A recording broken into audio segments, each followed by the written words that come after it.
have made many videos about Guild Wars 3, particularly this one in which I go for every one of the evidence we have gotten ever since it started being hired for. Even though this is a very good video, I think personally, and I'm very proud of it, it's hard for some people to understand where of this information come from.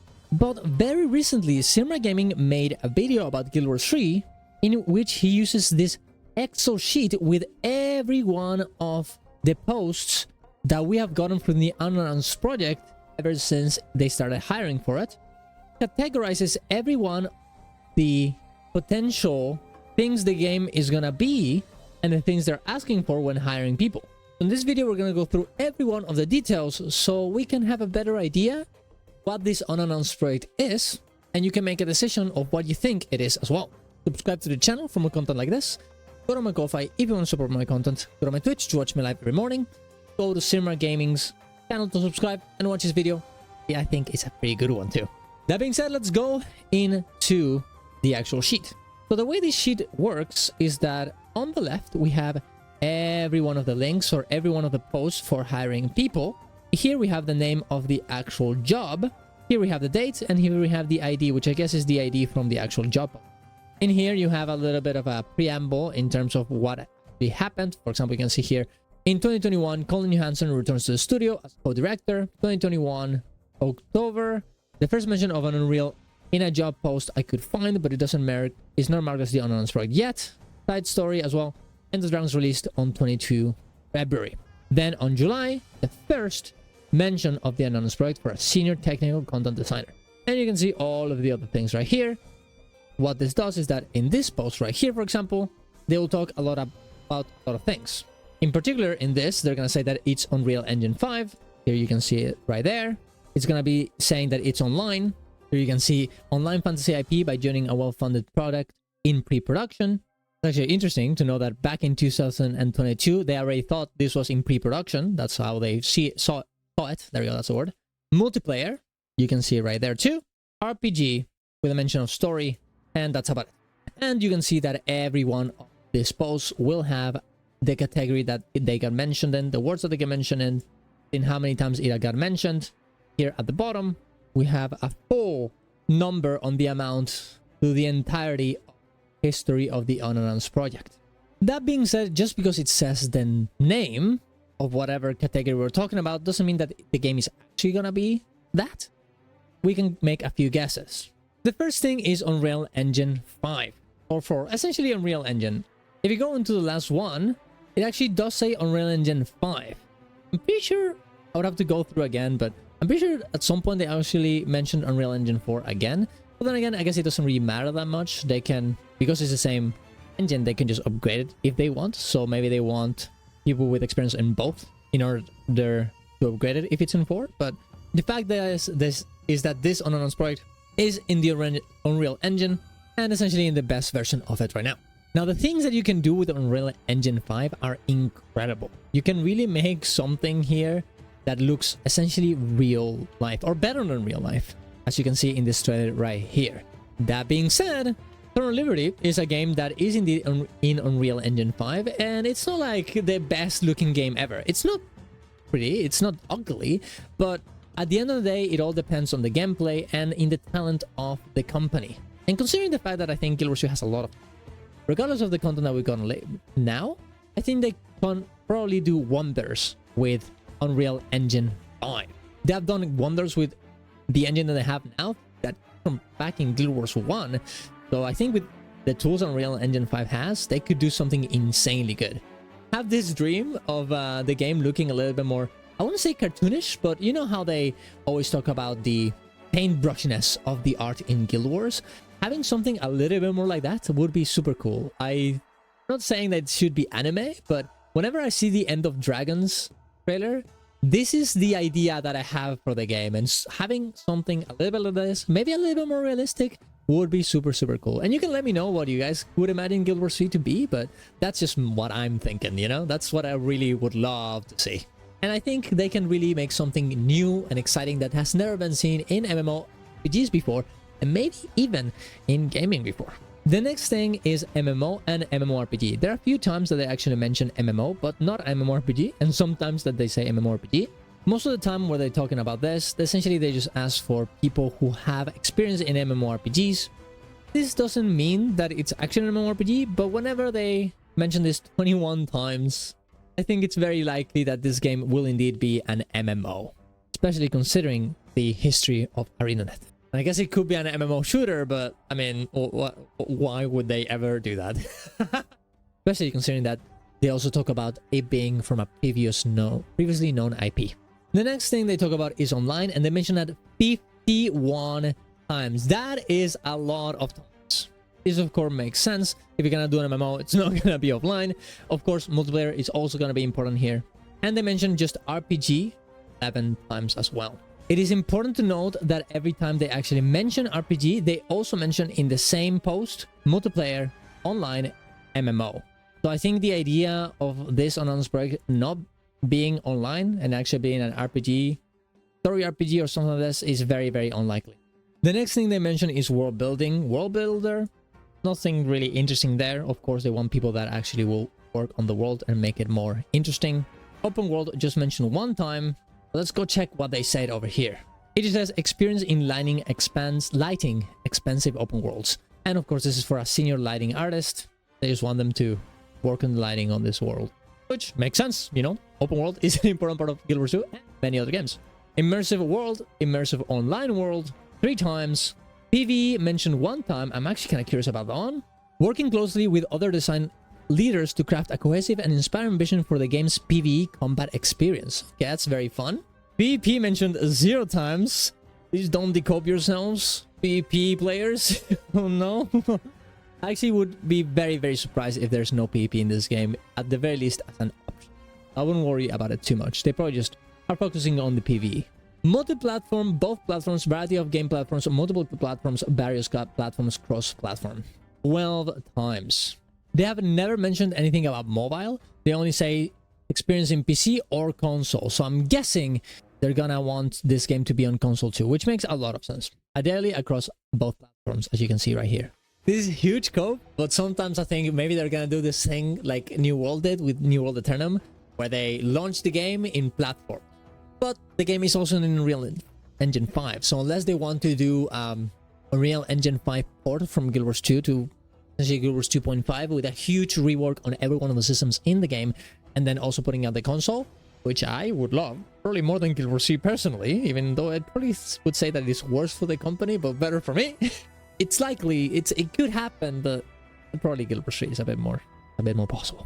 Next, console, 13 times, AAA, 32 times, doesn't really, oh, sorry, my face was still there. Not that many times. I mean, sorry, a lot of times, but it doesn't really mean anything. The next one is stylized, semi-stylized, 4 times. This is actually very, very interesting. As a character senior artist, you will be instrumental in shaping the artistic version of our game, helping to define the look and quality of our characters within a semi-stylized visual direction. One of the biggest reasons why Guild Wars 2 has been, you know, looking good for so many years is because of the stylization of the game, and honestly, I'm glad that they're going for this. I think it should be stylized a bit more. I think Guild Wars 2 is starting to look a little bit old now, and I think it would be a very, very good idea to go a bit harder on that, on the paintbrushes, as I talked about before. In the artistic vision of the game has always been imagined in. You can see this in the trailers, even in the core trailers, and you really get that feeling of a very particular type of art that no other game has. And going hard on that with the technology we have now, especially with Unreal Engine 5, I think would be so beautiful and so great. Next thing is your stories, 32 times. Of course, they want really to have story as a forefront. Completely understandable. MMORPGs really should have a focus on story for most of the casual players. They also want the game to have combat. This is kind of important because some people would say, hey, maybe they should go for tap targeting instead. But even very recently, they actually have asked for combat, as you can see right here. Deep understanding of kinetics, action, gameplay, animation, and animation systems. I'm sure it'll be a mix like Guild Wars 2 has of tap target and combat, and I think honestly that's the best type of combat you can have. Gets both of the good things from both of those good systems. Did I say that right? Both of the good things from both systems. That's better. So I think that's probably the best way of doing it, and I'm pretty happy about that. The next thing, and we're almost at the end now, is free to play. Here you can see that they were asking for senior director and production, and it says 5 years of experience in publishing and live operation of free-to-play online games. Deep knowledge for the online free-to-play games, from user data analysis to monetization planning. This is very, very important that it was mentioned, because a lot of people are scared. What if this game is a sub game? A lot of people wouldn't like that come from Guild Wars 2. And even though I would like that personally, that way I don't have to deal with weird monetization, actually get my skins from the game instead of the shop. I also understand that a lot of people from Guild Wars 2 don't want that. And it's probably a good idea to do it this way. It's probably going to be buy to play. Maybe it will be free to play with expansions that you buy. Kind of what we have in Guild Wars 2 right now. Or maybe a little bit of a trial. I'm sure that we're going to have microtransactions with skins and stuff like this. I think it's going to be predatory, as Arena never has done something like that. Maybe we get a optional sub, which I would be open to, as long as it's not too predatory. It's not really needed.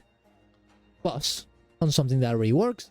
But it's good to know that this is most likely how the game is going to work. That being said, the free-to-play tag was back in 2023, so things could have changed from back then.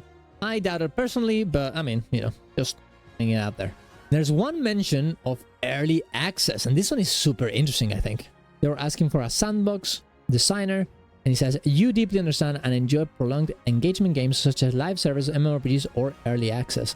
Now, this is the only thing we have about early access in the entirety of the post, and this is one of the reasons why I personally think it's very likely that we're gonna get something like this. And as soonish, I think at the latest 2027, at the earliest 2026. But I'm sure if this is actually the case, we're gonna know very, very soon. And you can go check my other video I made about this if you're interested. Live service multiplayer games.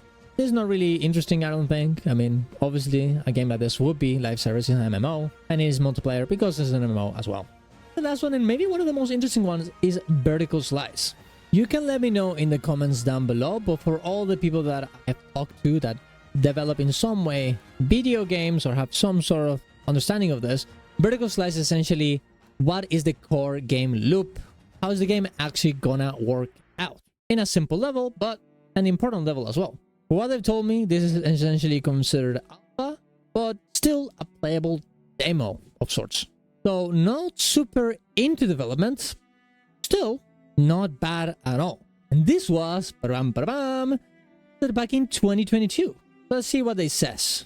We're looking for the social system designer to advance and detail all system designs related to social interaction through the project's vertical slice phase and into production. So they were talking about going into production very, very early in 2022. Now, this doesn't mean that much. We can't really get that much of it, but I think it is interesting to see that they were working on getting this into production very, very early, and they already had a playable kind of ish demo of how the game would actually look like and how the social systems inside of the game would look like as well in 2022. And I'm very excited to see where they are now after 3 years. Now, the last thing I want to go here and check the actual names of the job posts. It's usually going to be something normal like gameplay animator, animation engineer, nothing really interesting. But I do find two of them very interesting, and this is one are Senior Brand Manager and Head of Publishing. Published both in October 2024. The Senior Brand Manager needed because they'll be leading the charge on executing marketing plans that drive consumers' awareness, boost user acquisition, retain loyal players, and optimize monetization. They want them to take reins on the go-to-market strategy for our exciting unannounced project. In this role, you'll craft bold strategic marketing plans that align with our big picture goals, collaborating with leadership, internal teams, external partners, and HQ. And the Head of Publishing will lead the expansion of their publishing efforts while ensuring their current publishing organization is well supported and can continue to thrive. You will play a pivotal role in shaping the strategy, execution, and growth of the publishing division. You'll oversee the end-to-end publishing process from strategic planning to execution, ensuring that our brand and franchise can grow far beyond its current size and reach. First of all, I want to say that it's very good that they are already working and getting something from the announced product that Guild Wars 2 has been lacking for many, many years. Someone that thinks about how the game is perceived and marketing this and showing it to people is a great, great thing. And I'm very happy that they are preemptively working, even maybe 2 years before they actually release the game. That being said, I also think it's kind of interesting that they would actually hire for some of this early in development. But I think it probably isn't that early in development for them to actually hire from this. Not too early, not too late, but I'm guessing something like this requires 1, maybe even 2 years preparation for you to do a very good job on a marketing campaign for your game. So who knows? Maybe we're not that far away from the game either. I'm sure we'll see, and I'm definitely gonna make a video once the expansion gets announced. I think we're gonna know exactly what we need, whether this game is coming very soon, very late, if we have to wait for more information. Let you know in this video, in this channel. So subscribe, go to my Ko-Fi if you want to support my content, go to my Twitch to watch me live every morning, go check out Syrma's gaming video, because I think it was actually great, and I think this Excel sheet is great, and leave link in the description down below for this sheet that will be continuously updated with every one of the posts from ArenaNet.